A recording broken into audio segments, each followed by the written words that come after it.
Welcome back to Your Wellness Matters, where we learn to live in faith, hope and love and look at our bodies holistically, mind, body and soul. I am Paula Rose, and I hope you'll join me today for part 2 of the Theology of Wellness.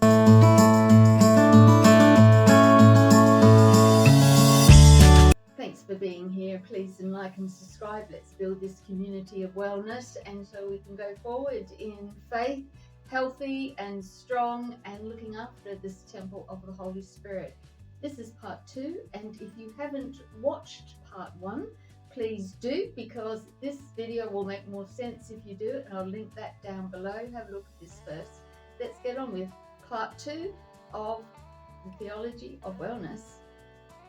Now, we've covered a lot in the last video. In this video, we're going to have a look at a couple of topics, and it's going to be the soul is the center of wellness. We've looked at the body, now we're looking at the soul.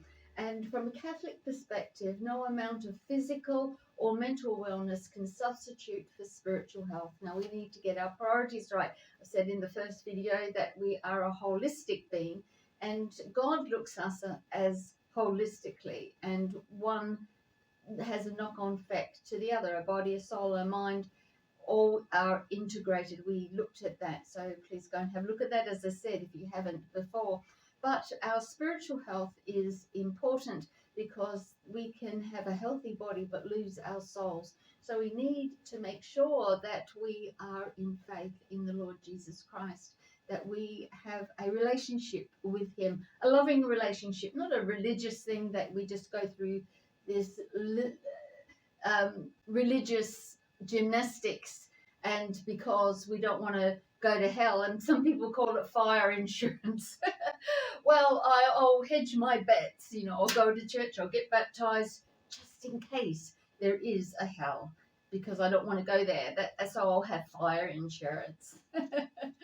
And that's not what it's all about. Our spiritual health is having a relationship with our Lord Jesus Christ. If you want to know more about that, go over to Almost Catholic, The Journey Home. That's my other channel, where we talk about such things in a little bit more detail. So our relationship with God is important because that is for eternity. Our bodies are temporal. But we need to nourish our souls, and it's through our bodies that our souls actually become nourished. We can't separate the two. So our bodies need to be an act of prayer, for example. This nourishes our souls. Our relationship, as I said, not a performance. Not a performance. And I'm going to keep reading my notes to keep me on track here.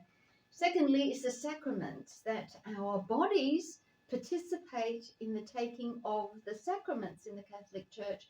There are 7 sacraments, and go over to my RCIA link on my blog, Almost Catholic, The Journey Home. I've got a blog as well, and it'll show you some blogs and some articles on the 7 sacraments if you put it in the search bar.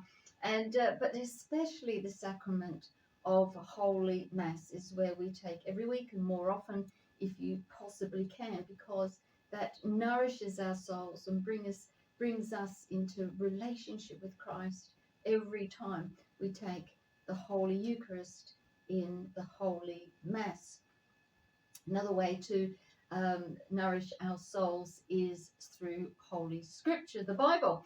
The Bible is the truth, and Christ is the truth, and we only know through Christ, through the Holy Scripture. So we need to have a daily reading, a daily devotional, and if you go to Mass, well, you'll hear Scripture daily. So there's lots of things online that can help nourish your soul. But this is the way our body actually responds to nourish our soul, because we need our bodies. We can't separate the two. So you can see how our bodies and souls interact.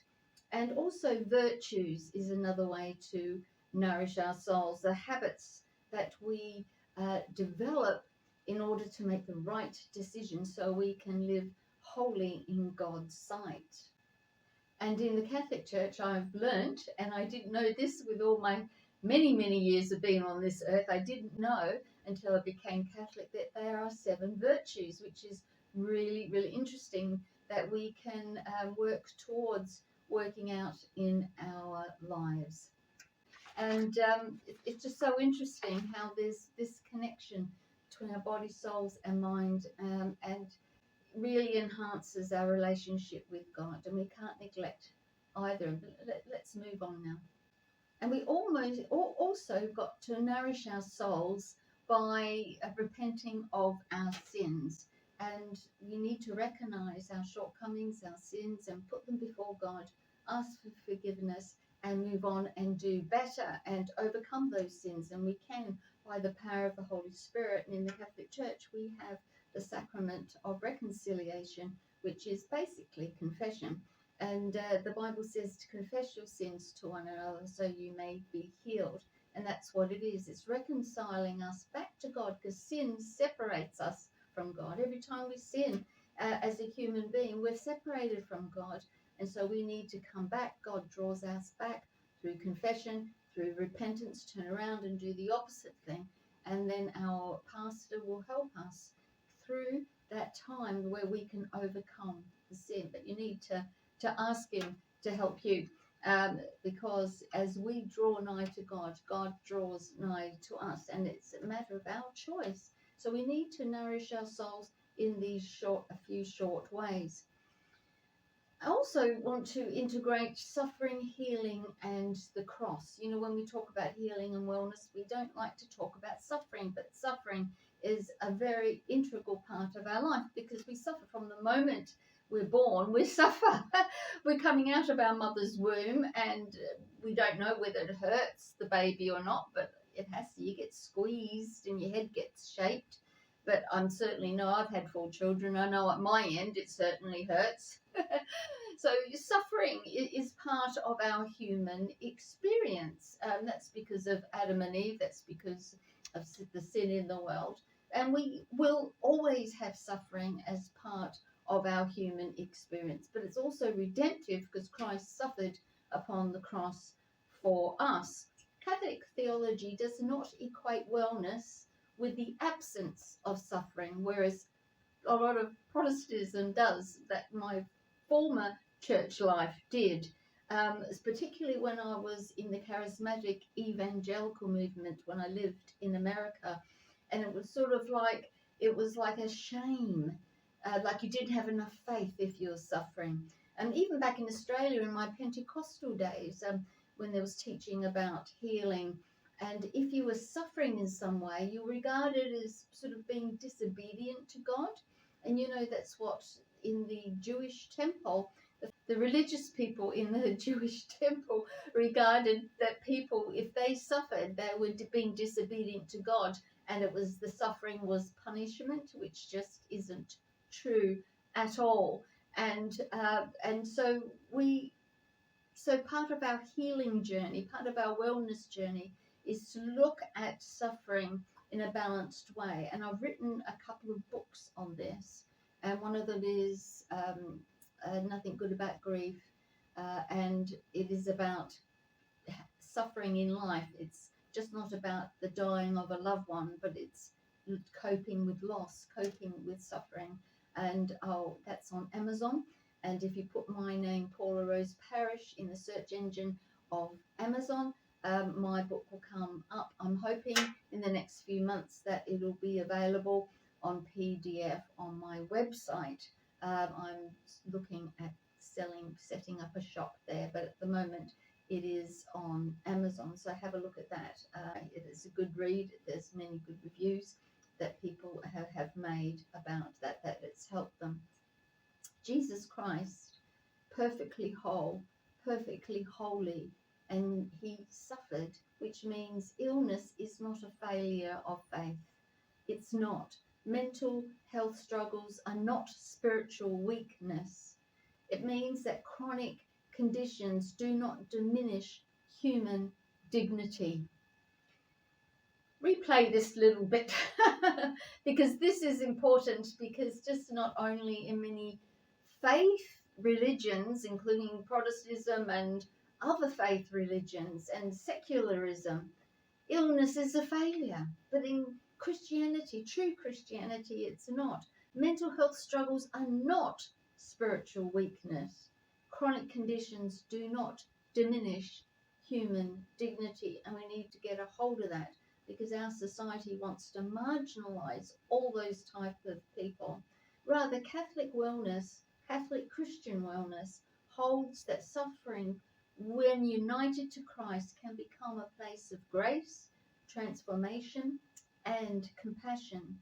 And by his passion and death on the cross, Christ has given a new meaning to suffering. And if you want to have a look at the Catholic Catechism, that's number 1505, which is the how-to book of the Catholic Church integrated in Scripture. Now, I've got a couple of videos on my YouTube channel on Almost Catholic, The Journey Home, that I've interviewed somebody who is suffering, who's lived a life of suffering, and there's part 1, part 2. So go and have a look at that. As a miracle man, and he shouldn't be alive, but it talks about redemptive suffering. So go and have a look at that on my channel. Wellness is not control over our life. It is trust within it. We think that wellness is that we can take control, and I'm not going to get old, and this is going to happen, and that's going to happen. And it's just not true, because we are far less in control than we really think we are. We can do what we can, but at the end of the day, our bodies will do what our bodies are going to do. They're going to get older. We're going to get weaker. And, I've got ailments. I've got titanium in my feet, and I've got knee replacement. I've got arthritis in my hands and my spine and my neck. And what our body's going to do is what our body is going to do. But it's maintaining it to make sure that that we can manage that, and perhaps it even will get better, a healing to what it normally would be. Remember, wellness is not control over life, but trust within it. Well, I hope you have enjoyed this short video, part 2, on the theology of wellness, about the soul and how redemption is important. Our relationship with God is important to do with our wellness. Part 3, which is going to be Wellness Wednesday next week, will be that about healing in community. The theology of wellness is also about community. So we are not meant to be alone. So please subscribe and tink that bell, that notification bell, so you'll get notified when that video comes up, because I don't want you to miss out on that. And comment, is this a helpful video to you? What does wellness mean to you? How are you coping with your spirituality? Do you know Jesus Christ as your Lord and Savior? Or are you just spiritual? Let me know down in the comments. Remember, live your life on purpose, because you only have one life to live, in hope, faith, and love, because your wellness matters. Thank you again for watching, and I'll see you in the next video. Bye-bye.